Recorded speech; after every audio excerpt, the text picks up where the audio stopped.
Sahabat Salam, malam ini kita akan belajar tentang legal ground, atau dasar hukum. Konsep ini atau ajaran ini adalah fondasi di dalam ET, di dalam komunitas ET. Jadi intinya adalah cara memandang kitab suci sebagai kitab hukum. Jadi apapun yang kita lakukan, yang kita imani itu harus ada dasar hukumnya, dasar tulisannya, dasar ayatnya. Itu pemahamannya seperti itu. Nah, kenapa seperti itu? Karena relasi antara Tuhan dan manusia itu juga berdasarkan hukum. Hukumnya apa? Hukum perjanjian. Jadi kalau relasinya berdasarkan hukum, berdasarkan perjanjian, dengan kriteria tertentu, dengan dua belah pihak, seterusnya ada saksi, kemudian dan lain-lain, maka kita bisa meyakini bahwa iman kita itu didasari sesuatu yang tekstual, yang ada dasarnya, ada dalilnya. Jadi bukan pengalaman, bukan istilahnya apa ya, pengetahuan yang gnostis, bukan yang diimajinasi, tetapi ada struktur dasar yang kuat. Nah, jadi kalau Masiah mengatakan bangunlah imanmu itu seperti bangun rumah di atas batu, jangan di atas pasir. Nah, batunya apa? Batunya ya ada dasar hukumnya, ada dasar perjanjiannya. Nah, kali ini, malam ini kita akan belajar salah satu topik tentang perjanjian yang sedang dipergumulkan dari salah satu tim ET yang sedang menempuh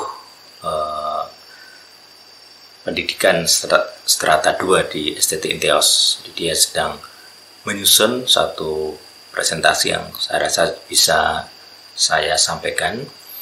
Sebenarnya sudah saya rekam untuk presentasi sebenarnya secara live, cuman kualitas audionya kurang bagus, jadi tidak saya publis, tetapi saya akan menyupliknya sedikit dan saya akan mempresentasikan bahan yang dia buat. Silahkan menyimak.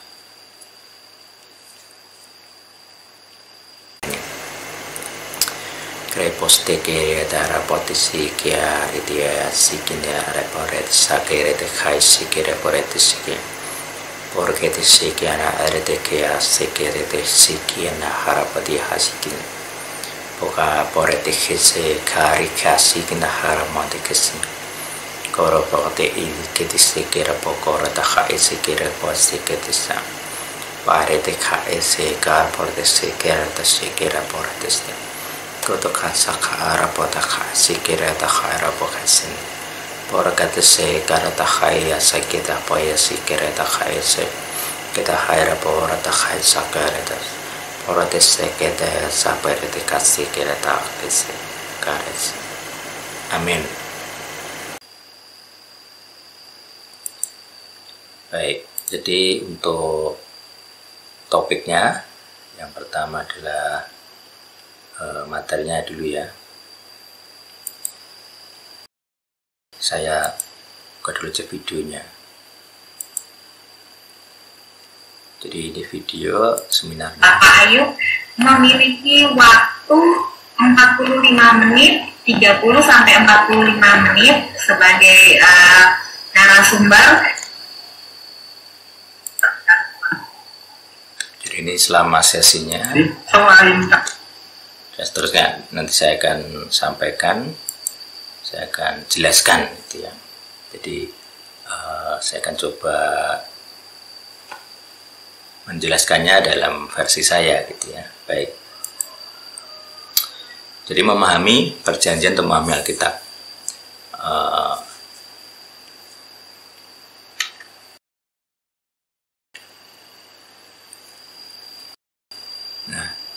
Jadi kalau dia menggunakan judul covenant, dan memang kalau dalam bahasa Indonesia covenant itu sepertinya sudah diserap sebagai kata baku ya. Kita bisa cek gitu ya, apakah covenant ini kata baku atau tidak. Caranya ya kita cek ke KPPI.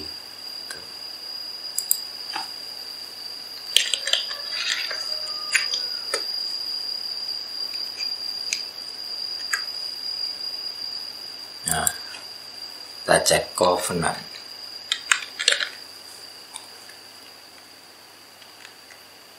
Nah ya. Nah, sini dia sudah benar, dia muncul, artinya dia memang kata covenant itu diserap penuh dan artinya adalah perjanjian. Jadi dia menggunakan kata covenant.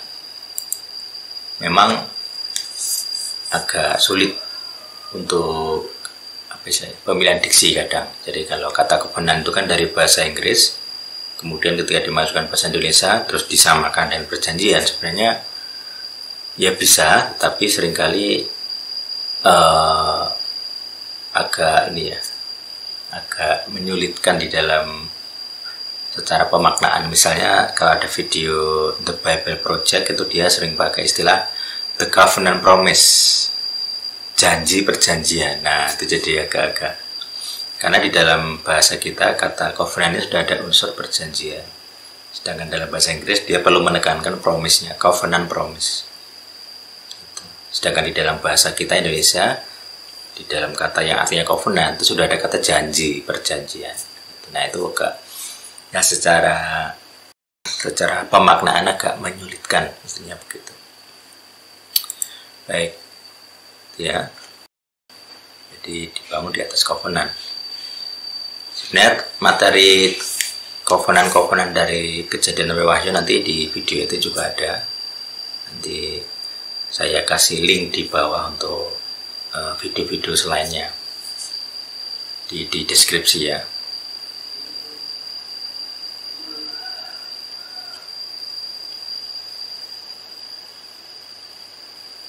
Baik, jadi pembagian covenant dari presentasi ini adalah menjadi bagi 3. Jadi Tuhan dengan peradaban manusia sebelum kerajaan Israel, kemudian Tuhan dengan Israel sendiri, Tuhan dengan gereja, artinya orang Kristen.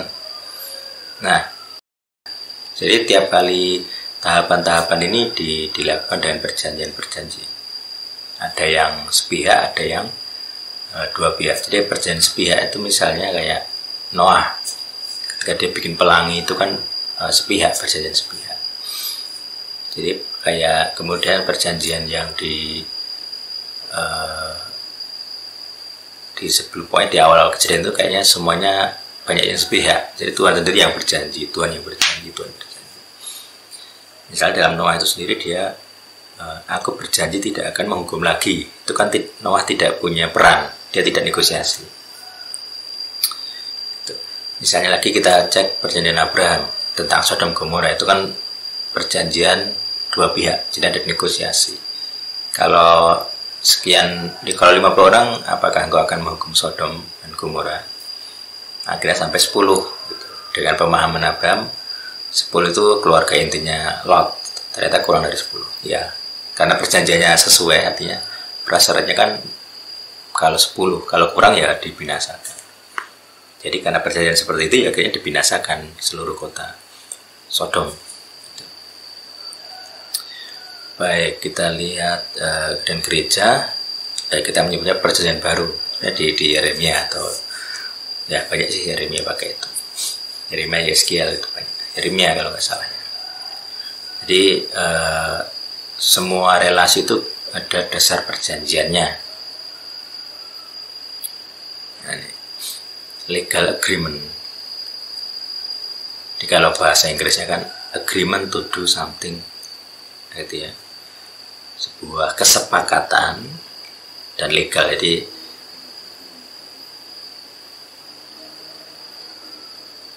penambahan kata legal itu artinya dia resmi, sah. Jadi agreement ini bukan sekedar agreement dua orang yang lisan, tetapi mengikat gitu ya. Jadi konsep mengikatnya, kalau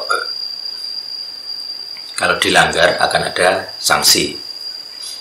kalau dilakukan akan ada berkat atau manfaat ya, manfaat dari perjanjian, tetapi juga punya sanksi atau kewajiban. Nah ini biasanya itu yang covenant dua pihak, jadi dua pihak sepakat itu agreement. Nah itu nanti itu tadi beda dengan yang agreement perjanjian dengan dengan yang sepihak saja. Jadi Tuhan berjanji tanpa harus ada manusia yang menego. Gitu. Jadi Tuhan berjanji tanpa harus inisiasi manusia. Banyak yang seperti itu. Tuhan itu seperti itu, hanya Abraham seperti itu. Jadi seringkali beberapa perjanjian itu tidak harus diawali negosiasi dengan manusia. Jadi banyak yang seperti itu. Baik, makanya di sini batasannya secara jelas sebenarnya adalah dua pihak yang sepakat. Kata covenantnya ya, kita merujuk dari bahasa Inggris ya. Nah, nanti kita bisa lihat dari bahasa Ibrani-nya akan seperti apa. Jadi seperti itu.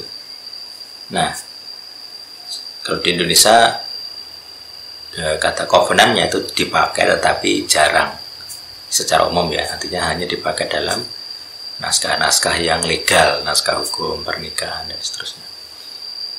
Nah, itu. Jadi ini untuk pemahaman makna bahasa dulu dalam bahasa kita, bahasa Indonesia. Kemudian etimologi Ibrani dari Kejadian 26-28 berit itu dari kata barah, memilih makanan yang terbaik. Jadi BR ini barah. Nah nanti kita akan cek dari dari kamus ya, kamus Strongnya seperti apa, juga dari bahasa kunonya. Karena di ET kita akan selalu menggunakan Ibrani kuno. Kita buka dulu yang Kejadian 26 ya. Dan 26-28.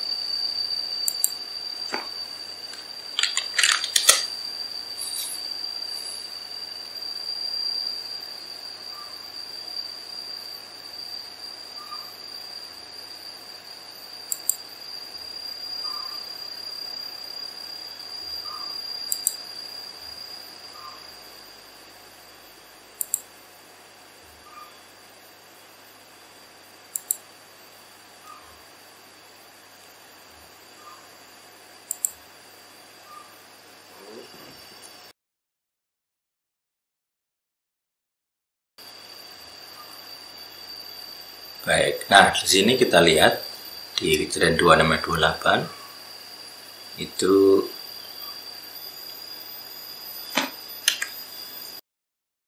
nah kita lihat di kejadian ini ya, Kejadian 26-28 itu dia, dan mereka berkata, sesungguhnya kami telah melihat bahwa ayah bersamamu, dan seterusnya. Kemudian ada ajakan Allah ini ya. Dia ada covenantnya. Nah di sini ada covenantnya. Jadi ada sumpah, ada covenant.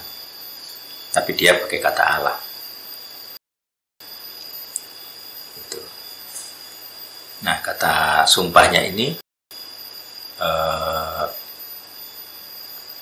antara dua pihak, jadi two party. Beno tenu, beno, ben di antara. Tenu kita, di antara kita. Di antara kita berdua kemarin gitu ya. Beno tenu, benenu, beneka, antara kita, antara kamu.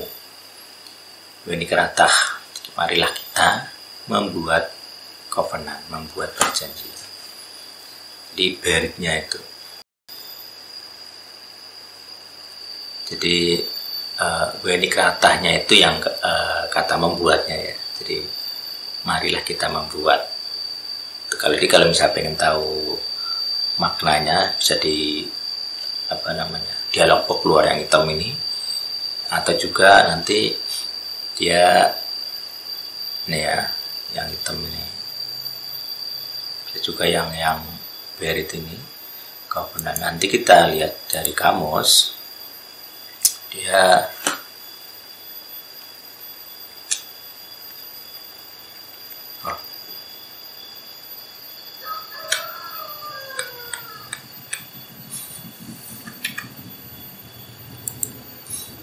berit. Jadi kata berit ini dia seperti ini.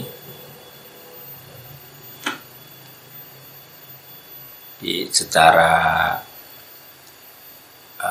kalau di etik kita hanya akan menggunakan etimologinya saja, jadi bunyinya kita nggak terlalu peduli, yang penting maknanya.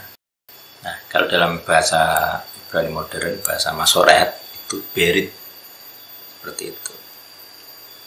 Dia dari mana gitu, di sini di kamusnya tidak ada kelihatan. From unused word, tetap dia maknanya covenant. Jadi beberapa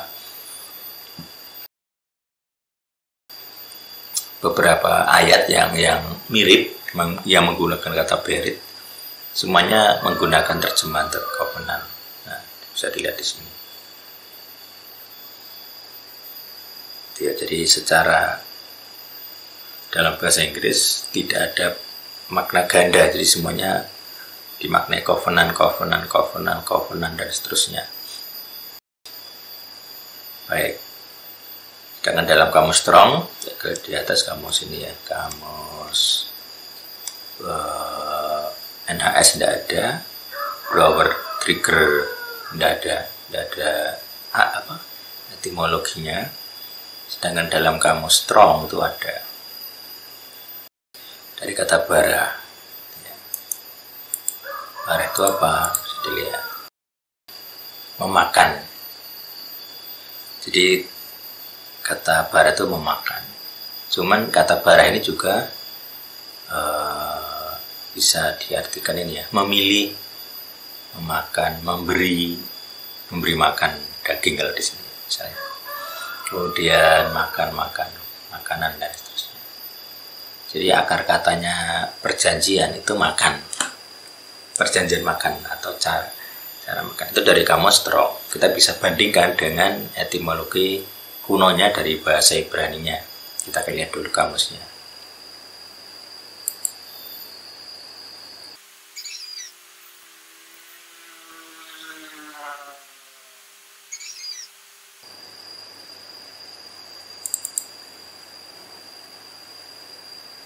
Nah, ini kamusnya.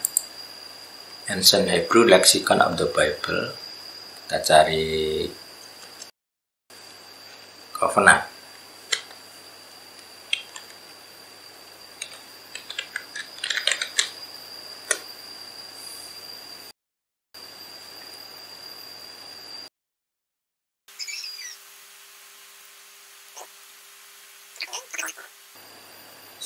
Ini yang Allah tadi. Jadi kata sumpah.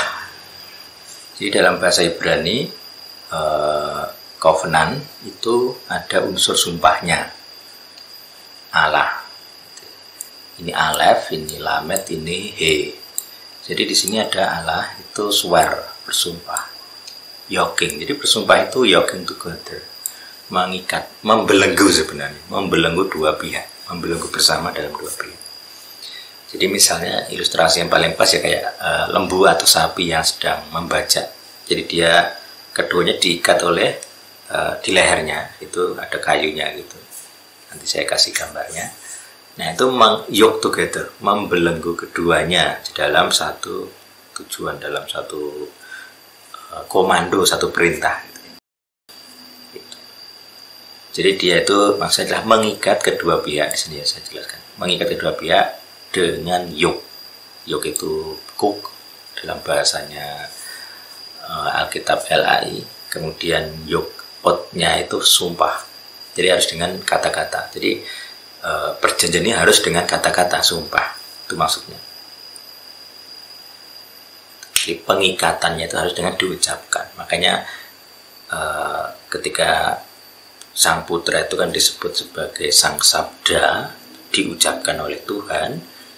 maka sebenarnya ini juga perjanjian. Jadi kalau Tuhan ngomong, berbicara, pakai bersabda atau bertitah, itu kan berarti itu perjanjian. Itu sumpah. Itu pengikatan perjanjian, maksudnya begitu.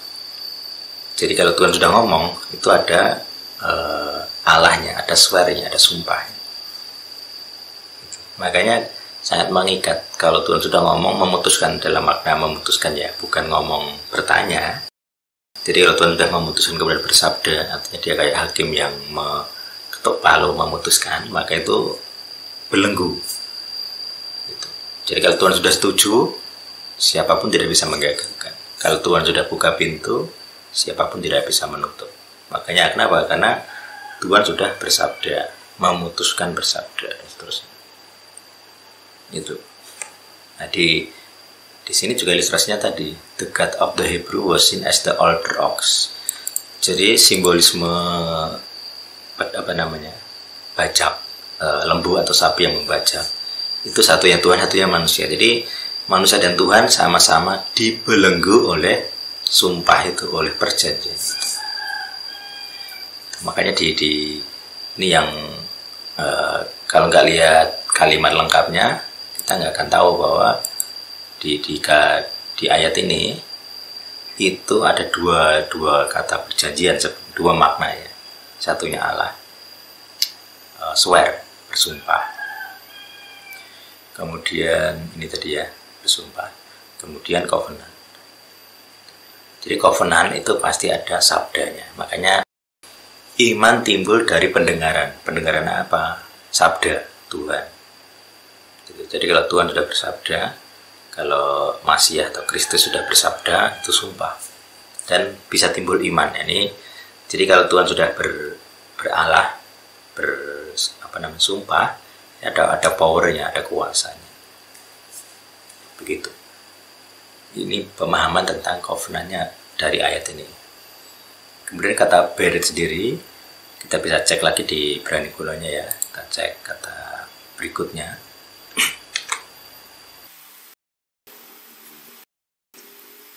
Oke, nah ini saya jelaskan dulu ini ya. Jadi kata sumpah itu juga bisa dimaknai kutuk tergantung konteksnya. Jadi kata swear tadi, bersumpah, itu nanti dalam beberapa peristiwa itu kayak kutuk. Jadi misalnya Yefta bersumpah untuk mempersembahkan anaknya sebagai korban, nah gitu. Itu bagi anaknya ya kutuk, dia diserahkan tanpa dia mengerti. Nah ini nanti kalau di itu kutuk keturunan tuh begitu. Jadi si bapak atau orang tuanya mengucapkan sesuatu yang anaknya kan tidak tahu, tetapi mau nggak mau kan anaknya terkena. Nah itu konsep legal ground begitu. Jadi kalau leluhur kita secara silsilah biologis terutama itu mengucapkan perjanjian, sumpah, mengucapkan sesuatu, nah ini mengikat ke anaknya. Gitu. Nah yang jadi poinnya atau perhatiannya adalah kamu bersumpah mengikat perjanjian dengan siapa. Jadi baik dengan Tuhan maupun setan itu ada belenggunya. Jadi kalau orang berjanji kepada setan minta duit, minta uang, minta kaya, maka setan akan bantu dia untuk jadi kaya. Tetapi ada klausul perjanjiannya adalah kedua si manusianya harus bayar. Bayar apa? Keturunannya yang baik. Dia sendiri bayar dengan kematian, keturunannya juga menderita. Biasanya kalau leluhurnya tajir, keturunannya melarat, miskin. Nah itu contoh betapa ucapan sumpah itu punya kuasa. Makanya kita harus hati-hati. Nah di sini makanya di kamus Ibrani Kuno ini ada kata power ini. Karena kata Allah, sumpah ini itu diucapkan oleh orang yang berkuasa. Often applied, jadi sering diaplikasikan, diterapkan kepada para penguasa atau kepada Tuhan, sosok Tuhan. Ini dalam pemahaman ini ya, Aramaic only ya, dalam budaya atau serapan dari Aramaic bahasa Arab. Nah, ALW ada tambahan W. Kenapa waf? Kan itu patok. Waf itu tanda sih. Ya, nanti sorry ya. Waf itu patok. Jadi sesuatu yang ditancapkan. Jadi sumpah yang ditancapkan itu jadi ALWH itu. Jadi kalau sumpah sudah ditancapkan, itu kamu benar-benar terikat, terbelenggunya benar-benar. Itu maksudnya turunan kata ya. Oke, kemudian kita cari yang berit. Mana berit?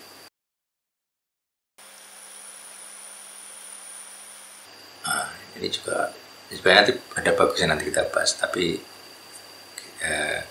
di sini saya hanya menjelaskan dari kamus. Ya, di covenant itu juga ada tanda, ada taf. Taf seperti salib atau seperti X, jadi ada dua versi huruf taf. Makanya alef taf, nah itu. Jadi dia agreement covenantnya itu pakai tanda. Jadi sumpah tadi ya, di covenant itu ada sumpahnya, ucapan sumpah. Kemudian sekarang ada tandanya. Makanya kalau aku lupa di Daniel teman itu, di mana orang percaya itu dikasih tanda T. T itu apa? Tau, bukan T Latin ya, tapi T Ibrani, tau. Bentuknya kayak salib. Jadi kalau orang Kristen pakai simbol salib itu sudah benar. Kalian diberi tanda salib, tanda, ya artinya tanda. Salib itu artinya tanda, huruf taf. Itu sangat-sangat Ibrani. Jadi orang Kristen yang anti salib itu juga ya kurang tepat. Memang ada sekte-sekte yang anti salib, Kristen anti salib gitu ya maksudnya.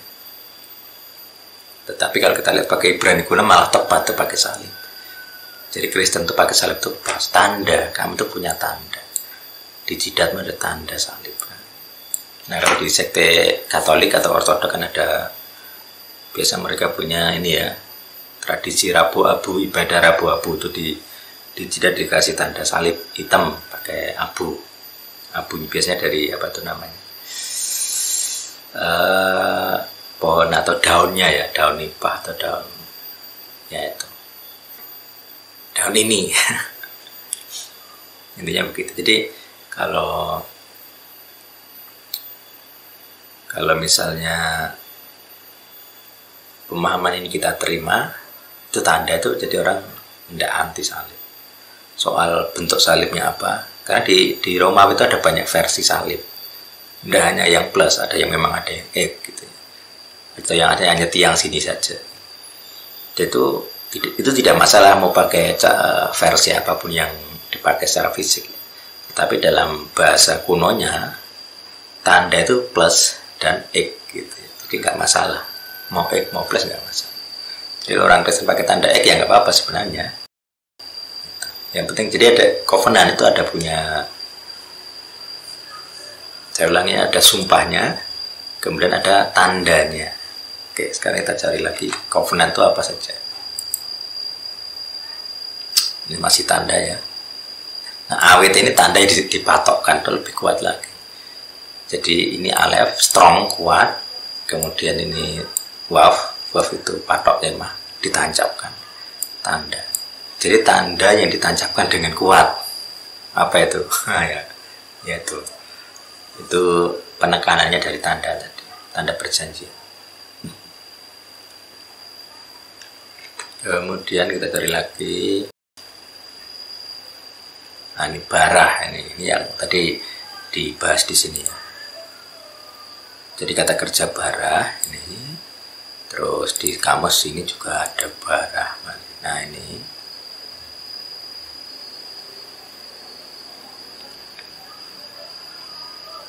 itu kalau di Ibrani kunonya itu ini barah. Jadi bet, res dan he. Bet itu rumah, kemudian jadi bet ini rumah atau keluarga, ini kepala orang. Jadi kayak the head yang pertama. Kemudian he itu meminta perhatian. Nah, kita lihat maknanya adalah the grain, jadi biji-bijian digunakan sebagai makanan untuk manusia dan ternak.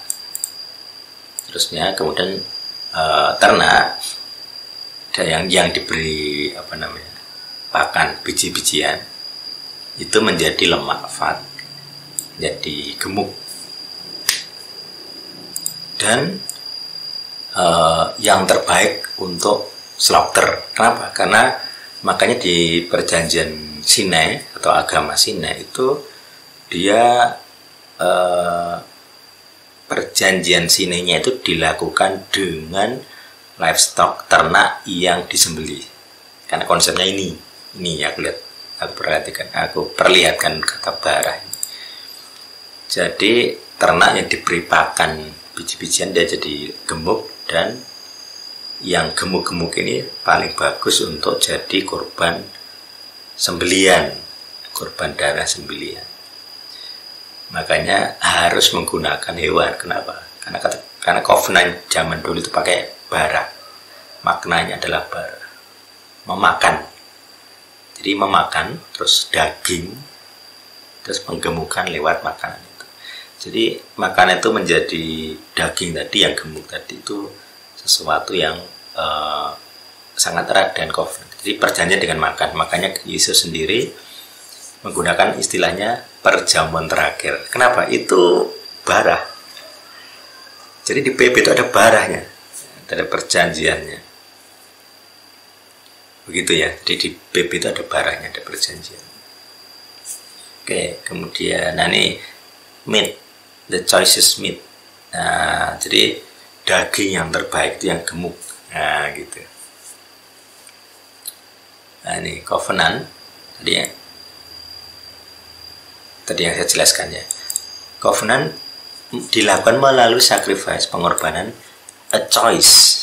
Jadi hewan pilihan, hewan gemuk, fatted, yang dibelah atau dipotong jadi dua, dan party of covenant. Jadi pihak-pihak yang berjanji itu saling diberi sebagian-sebagian. Jadi konsepnya hewan yang jadi korban tanda, mungkin ya, tanda perjanjian adalah dipotong dua, dibagi dua sebagai tanda untuk kedua belah pihak dan dimakan bersama. Makanya ada kata eat-nya tadi, memakan. Itu maksud dari bara. Jika one party fail, jika salah satu pihak gagal memenuhi kesepakatan, artinya ada pengkhianatan atau pelanggaran perjanjian lainnya. Begitu.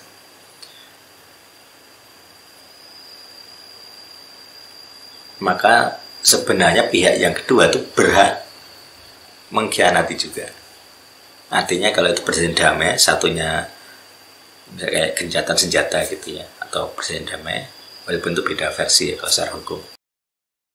Satunya melanggar, kemudian menyerang, maka pihak yang kedua yang diserang bebas membalas dengan kekuatan penuh gitu. Jadi awalnya kan, jadi kalau satu pihak disangkali, pihak kedua boleh menyangkali juga. Itu maksudnya. Kenapa? Ya karena yang kalau satu menyerang, dia masih memenuhi perjanjian damai, dia kan diam saja, nggak akan berani melawan karena kami masih punya perjanjian damai gitu. Tetapi dalam kondisi pelanggaran perjanjian, karena perjanjian damai itu kan pihak sana ya harus berdamai gitu. Kalau pihak sana menyerang ya saya terbebas dari ikatan belenggu. Gitu. Kayak orang pernikahan, kalau salah satu mati yang sah itu ya mati jasmani, maka itu putus perjanjian, sudah nggak ada lagi, nggak berlaku. Itu di hadapan Tuhan begitu. Makanya pemahaman cerai hidup, cerai mati itu jadi konflik gerejawi besar, sulit sekali diterima untuk cerai hidup ya.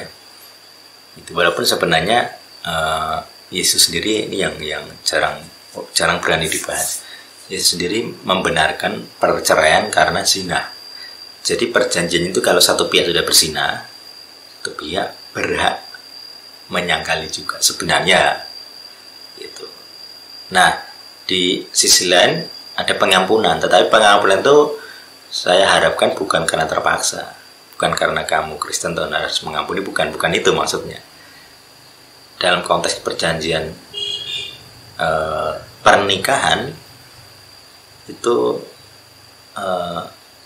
kalau misalnya saya konselor gitu ya, saya harapkan orang mengampuni, tetapi saya tidak akan memaksa orang untuk mengampuni. Karena itu berkaitan dengan kamu dengan Tuhannya kayak apa, kedekatanmu dengan Tuhan kayak apa. Nah itu nanti beda topik ya, kita bahas mungkin satu lain kali.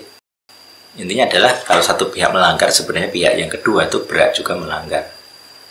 Itu kalau perjanjian. Tapi faktanya kan nanti saya kasih ayatnya. Kalau manusia menyangkali perjanjian, Tuhan tetap setia, itu ada ayatnya. Gitu. Jadi ini memang agak repot itu.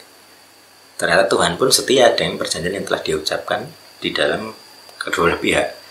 Padahal secara makna asli covenant itu sebenarnya seimbang. Jadi kalau satu berkhianat, dia satu berhak berkhianat juga, mengkhianati perjanjian. Tetapi di sini Tuhan, kalau dia sudah berjanji, itu ya dia tetap setia dengan janjinya. Beda dengan konsep perjanjian yang antara dua pihak manusia gitu. Jadi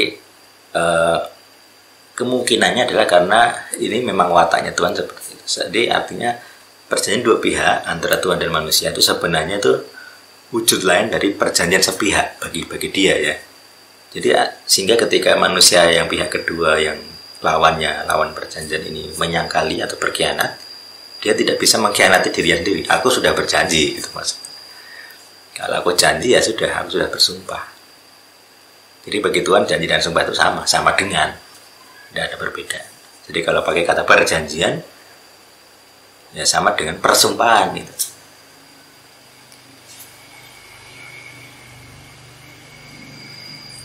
Jadi kalau ada perjanjian, itu sama dengan Tuhan sudah bersumpah sebenarnya, bersabda, bersumpah. Jadi dia tidak bisa menyangkali bahwa aku sudah bersumpah, gitu loh mas.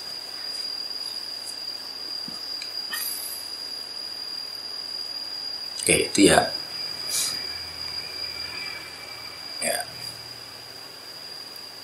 Nah itu penjelasan dari Ibrani kuno. Kita balik ke teksnya.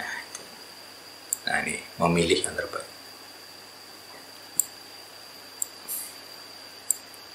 Kita coba buka ini ya, 1 Samuel 17 ayat 8.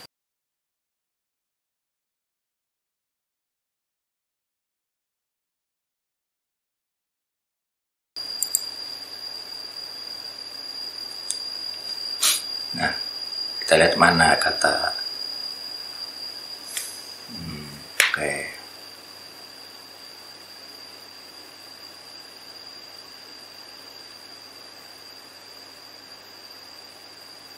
Nah, jadi kata cus, pilih.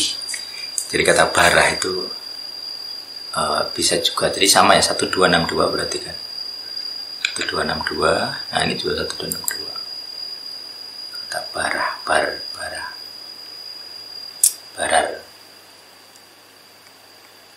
Jadi kata baru di sini, yang artinya memilih.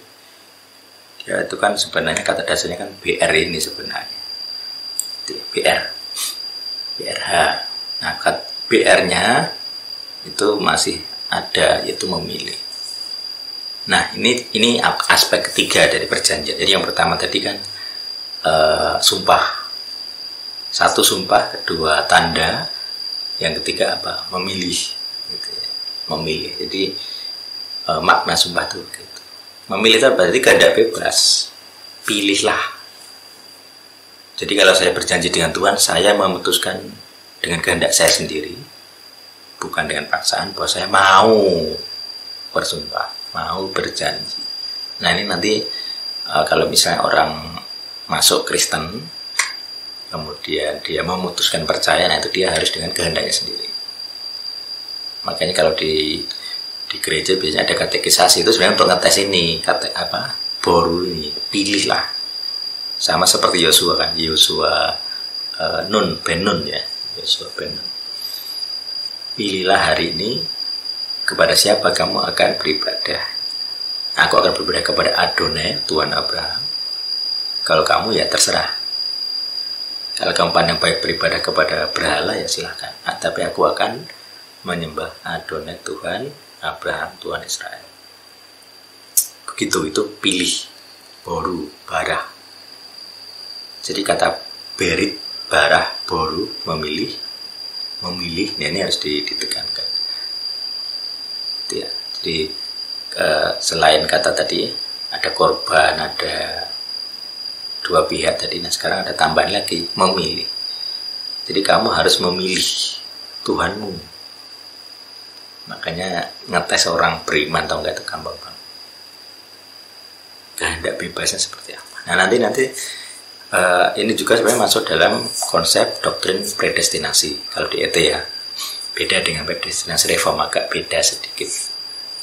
Nah kalau di ET predestinasi itu begini. Jadi kalau kamu dipilih Tuhan, maka kamu pasti memilih Tuhan.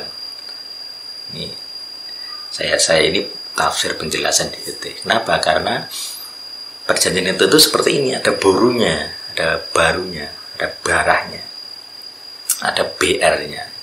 Jadi kalau kamu memilih Tuhanmu, berarti kamu sebenarnya orang yang dipilih, itu maksudnya. Nah ini sebenarnya masuk ke filosofi gitu. Kenapa? Karena tidak ada orang yang punya perjanjian Tuhan tanpa memilih Tuhan, itu maksud saya. Kalau Yakub kan dia bilang begini, kalau kamu memberi aku air untuk ku minum, roti untuk ku makan, barulah aku mengakui kamu itu Tuhanku. Itu kan tantangan Yakub kepada Tuhan Israel. Tuhan Abraham, karena ya, di waktu itu belum mengakui, belum Israel, dia masih Yakub. Karena Israel itu kan artinya kan Yis, lelaki, Ra, lihat, El, Tuhan. Jadi lelaki yang telah melihat Tuhan. Itu artinya pertobatan. Jadi si Yakub ini jadi dinamai Israel setelah dia bergumul, ditendang atau dipukul itu pangkal pahannya, dia pincang. Setelah pincang dia disebut melihat Tuhan. Ya itu kira-kira begitu. Jadi pemaknaan kata Israel itu begitu, seorang pria yang telah melihat Tuhan, seseorang yang sudah bertobat. Nah gitu. Beriman terus kenapa? Memilih. Dulu dia nantang, kalau kamu beri aku makan dan air, oke, kamu Tuhanku. Sekarang sudah terbukti, barulah dia disebut Israel. Kenapa terbukti? Karena waktu itu dia mau ketemu Isa, kakaknya, dan dia sudah punya banyak. Dia punya banyak harta, kakaknya punya banyak harta. Jadi si Yakub ini yang pergi dengan sendirian, pulang tuh bawa harta, bawa istri, bawa anak, itu maksudnya. Jadi itu bukti bahwa Tuhan sudah memberi makan dan air, minum. Baru dia disebut Israel, seorang pria yang telah melihat Tuhan. Jadi ada kata pilih. Ada kata apa tadi? Perjanjiannya itu ada maknanya adalah bersabda, ada tandanya. Tandanya apa? Bisa binatang, bisa macam-macam. Kemudian ada pilih, ada kehendak bebas yang memilih. Jadi pertobatan itu dicek, kamu tuh sungguh-sungguh milih Tuhan Israel atau Tuhan yang lain, itu maksudnya. Tuhan Abraham atau Tuhan yang lain, Tuhan Sina atau Tuhan lain, atau Tuhan Eropa. Gitu. Makanya di ini kalau ikut kurikulumnya akan ketahuan kamu sebenarnya pilihan hatimu itu kayak apa, bisa dites. Oke, itu tadi ya dari ini ya 1 Samuel 17:8 ya. Kemudian ya dari udah saya bahas ya, daging. Jadi pemahaman ini tadi kalau langsung dari kamusnya bisa lebih jelas, ada gambar-gambarnya, simbol-simbolnya jelas. Oke, terus ini ya masih sama bara. Nah ini saya fokus ke kata ini, ekuivalen dengan barar, memilih untuk dimurnikan atau diuji. Nah ini ya, di kata memilih ini makanya saya bilang kehendak bebas itu harus jelas. Kalau kamu beriman ya kan pasti kamu memilih beriman. Jadi kata-kata Tuhan memilihmu itu punya konsekuensi, dibuktikan dengan kamu memilih. Jadi kalau dibilang Tuhan memilihmu tapi kamu nggak milih Tuhan, itu nggak mungkin. Itu nggak mungkin. Jadi kalau Tuhan sebelum kamu lahir sudah memilihmu, kamu lahir ceprot, entah dengan agama apa, dengan iman apapun, dari keluarga manapun, etnis apapun, suatu saat kamu ya akan pilih Tuhan Israel. itu predestinasi cara ET ya, ala ET. Kalau di doktrin predestinasi lain mungkin beda. Oke, mengadakan perjanjian. Nah ini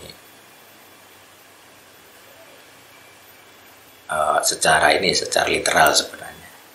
Tetapi tadi di kalimat ini sebenarnya yang ini ya, asmek gitu sebenarnya. Karena kata ini apa namanya? Kata memotongnya kan dari sini. Jadi bisa kita ini juga sih sebenarnya. Kita cek ke kunonya juga bisa. Kadang. Coba kita cek. Udah ada. Karat.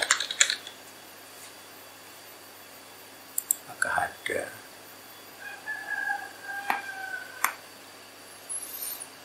Itu pakai ini ya, angkanya.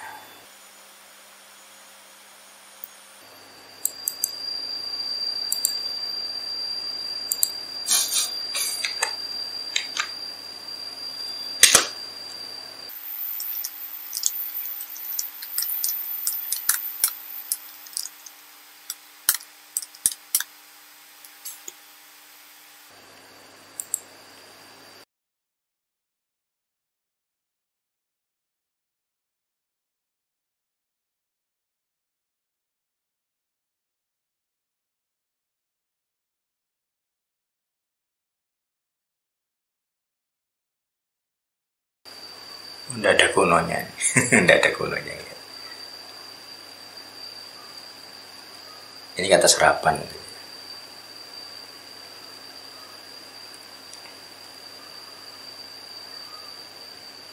Oh iya ini. Ya. Jadi ini nggak, kata karat ini nggak kuno ya. Sorry.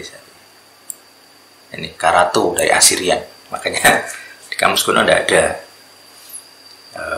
Ini jadi kata karat ini dari Assyria atau Babilonia sebenarnya, maksudnya bukan bahasa asli Ibrani. Jadi Assyria itu Asur itu kalau sekarang Suriah sebenarnya. Jadi Suriah itu kan dulu punya kekuasaan sampai Babel, kerajaan Assyria, Asyur. Jadi dinasti di Babel itu ada banyak versi. Ada yang Akkadia itu kawasan dekatnya Iran itu. Di arah kalau di peta kuno ada itu Akkadia.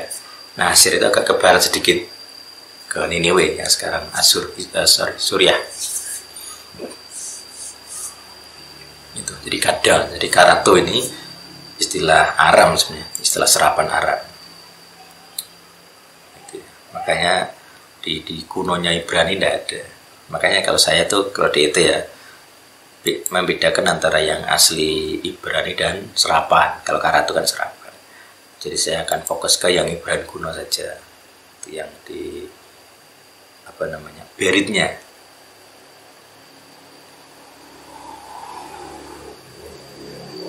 Jadi kata karatnya tidak akan terlalu saya perhatikan. Jadi itu. Jadi kata kadonya tidak akan terlalu saya perhatikan. Baik, kemudian nah ini dari papernya ya, dari presentasinya ya sama.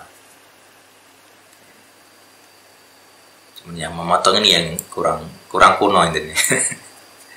Lihat tadi ya, kalau versi saya adalah perjanjian ini punya dua versi. Punya beberapa unsur. Satunya adalah diucapkan sabda, kemudian tanda, ada tanda perjanjiannya.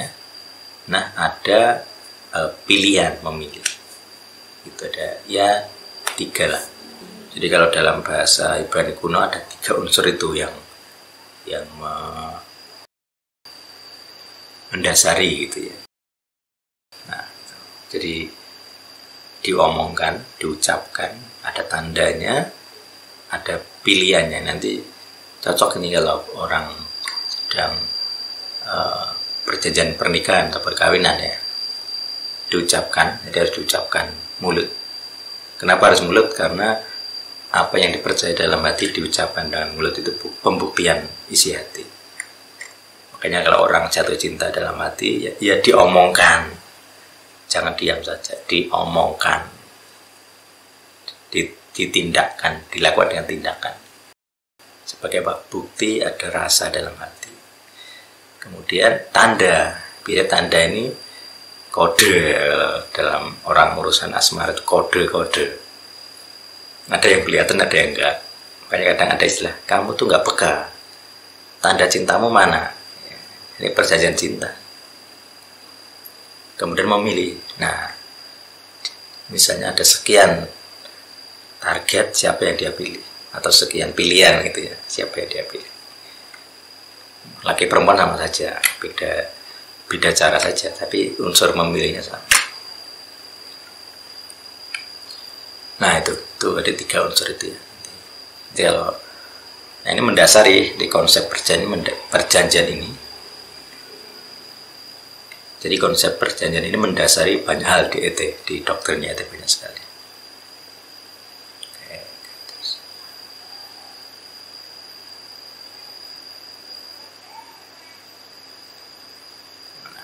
Ini pendapat pakar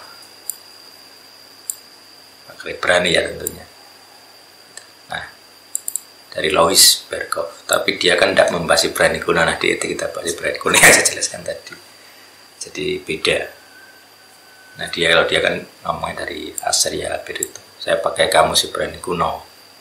Lebih jelas mana pemahaman dari Assyria Berit itu atau kata Berit dari bahasa Ibrani kuno. Barah tadi. Bagi saya lebih jelas yang kunonya. Nah, Assyria itu kan Semitik juga, di bangsa Assyria yang menghasilkan alfabet Aram dan bahasa Aram. Itu bangsa Semitik juga. Nah, Ibrani kuno itu lebih tua dari semuanya. Induknya, Indo Semitik. Oke, nanti dia mengutip Palmer Robertson, keterikatan hubungan dan kewajiban komitmen ya. Ini prinsip turunannya nggak apa-apa. Oke. Ya, ini sekian, silakan dibaca sendiri. Kalau saya lebih menyukai yang 3 tadi, kuno tadi. Nah, kita bahas terminologi. Tadi udah ada ya, sumpah ya. Oke, kemudian tanda. Sama ini. Saksi ya. Belum kita bahas. Konsekuensi tak berkat. Nah, syarat.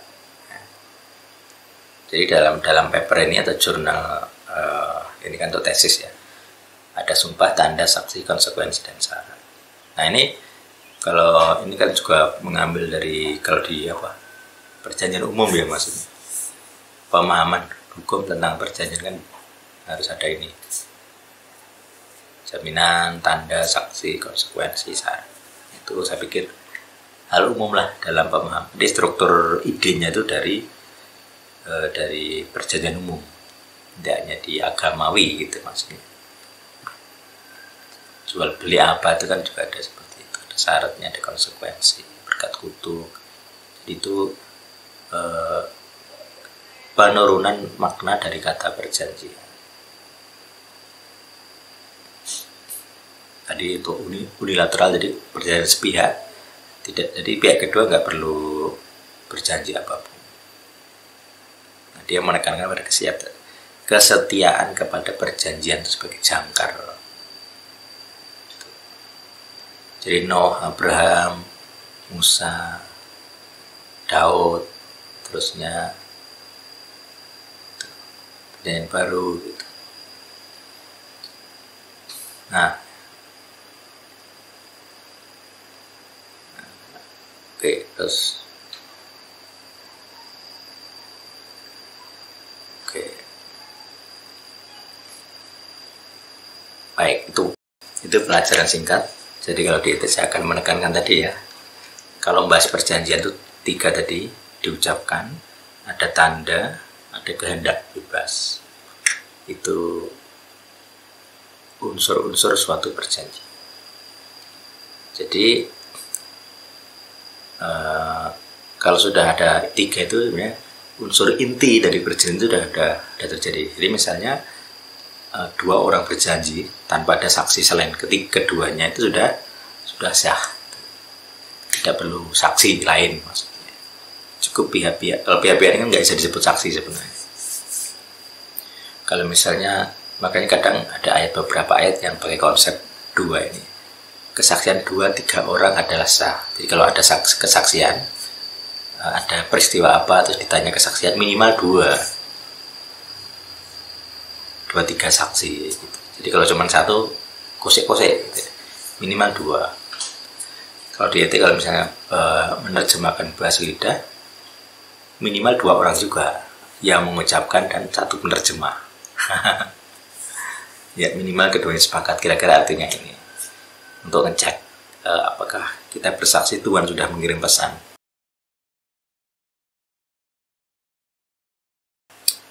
Ya, kira-kira begitu. Semoga bisa pemahaman legal groundnya jadi kuat. Bahwa ini selalu ada perjanjian, ada janji, ada ikatan belenggu dan seterusnya. Itu. Jadi kalau kita paham konsep legal ground dari kata perjanjian ini, kita bisa enak sekali. Jadi orang Kristen itu jadi enak sekali. Dari iman lain, agama lain tidak ada yang sekuat ini. Dan nanti ada powernya, ada kuasanya. Kuasa ini tidak bisa dibantah oleh siapapun. Baik, semoga Tuhan hidup menyertai, memberi kita pemahaman lengkap gitu ya. Dan tidak dihalangi oleh apapun.